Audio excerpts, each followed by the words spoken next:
Vamos lá, o Paulo Henrique. Obrigado, Paulo, pela participação aqui conosco.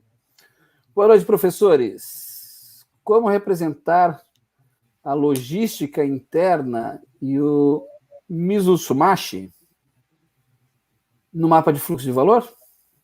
Calcular a rota toda ou cada intervalo de atendimento entre os processos? Olha, eu acho o seguinte, eu acho que vocês deveriam primeiro ver o seguinte, isso é relevante para a minha empresa, certo? Aonde que eu tenho mais variabilidade? Por exemplo, vou fazer uma comparação aqui, né? A gente tinha aí uma reclamação muito grande de uma empresa que eu trabalhei, sendo que, por exemplo, o caminhão que encostava na parte da manhã para descarregar, ele demorava meia hora e demorava mais meia hora para carregar. Na parte da tarde, praticamente quase com os mesmos produtos, o cidadão demorava às vezes 4 horas para descarregar, o caminhão ficava lá, o cara ia embora, pedia para pagar um táxi para ele, não sei o quê, e voltava no dia seguinte, ficava parado a parte de expedição, porque o caminhão ficava parado lá. E aí, depois de muita discussão, eu tive que ir lá no lugar, eu era o gerente da planta da empresa, fomos lá, e aí a pergunta que ficou foi assim, por que um cidadão está demorando 1 hora e outro está demorando 4 horas? Né? E aí a gente percebeu o seguinte, que o procedimento para fazer a carga e descarga era completamente diferente de um e de outro, e não tinham padrões a empresa, certo? E aí a decisão foi a seguinte, por que era relevante tratar esse assunto lá? Né? Porque a parte da expedição ficava travada, parava. Então você não conseguia trazer outros veículos para poder começar a trabalhar em cima disso. Então, isso fez com que a gente tratasse a questão da relevância e dissesse o seguinte, olha, fluxo de valor é uma coisa que é sempre muito relativa, certo? Eu posso ter um fluxo de valor longo com pouco valor. Eu posso ter um fluxo de valor pequeno com muito valor. Nós temos que priorizar e dizer o seguinte, aonde que eu vou trabalhar? Aonde que tem mais valor? Aonde que... Ah, não, mas tem um cara lá que tem uma boca muito grande, que reclama muito e fala muito. Certo? Por exemplo, a gente tinha clientes aqui que era assim, o volume que ele tinha era assim, 1/30 de um cliente grande, mas ele era o cara que mais gritava e mais xingava e mais pressionava. Né? O que a gente fez com ele?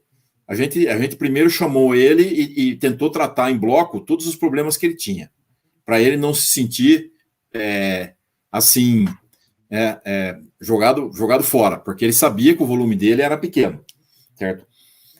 Uma vez, inclusive, ele destratou a gente, foi muito mal educado, e a gente falou para ele, você pode procurar outro fornecedor, porque nós não queremos mais fornecer para você.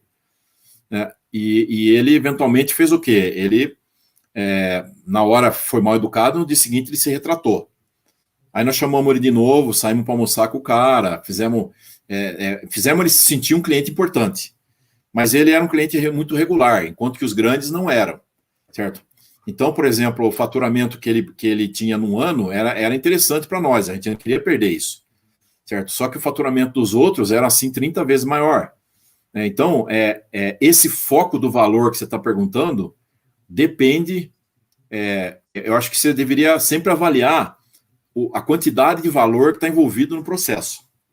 E aí, considerando o seguinte, veja, engenharia, planejamento, áreas técnicas, todas elas têm um volume de energia restrito.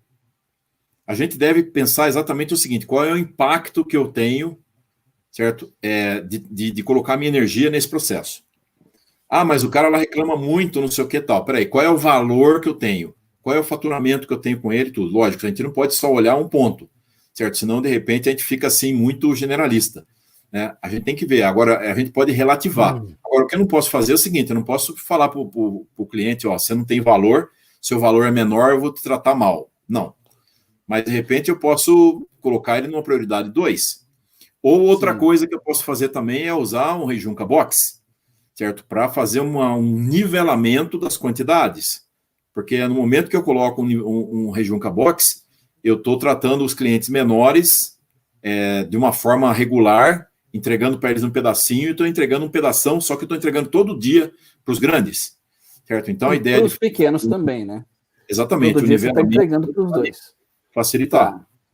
Ó, só como complemento, Paulo Henrique, eu, na minha experiência não tão longa quanto a do Micoli nessa linha, eu opto por calcular a rota, né? Essa é a ideia. Se eu for calcular só os intervalos entre atendimentos dos processos, eu vou estar limitando e não entendendo, inclusive, a influência que um desses intervalos faz sobre os outros, tá?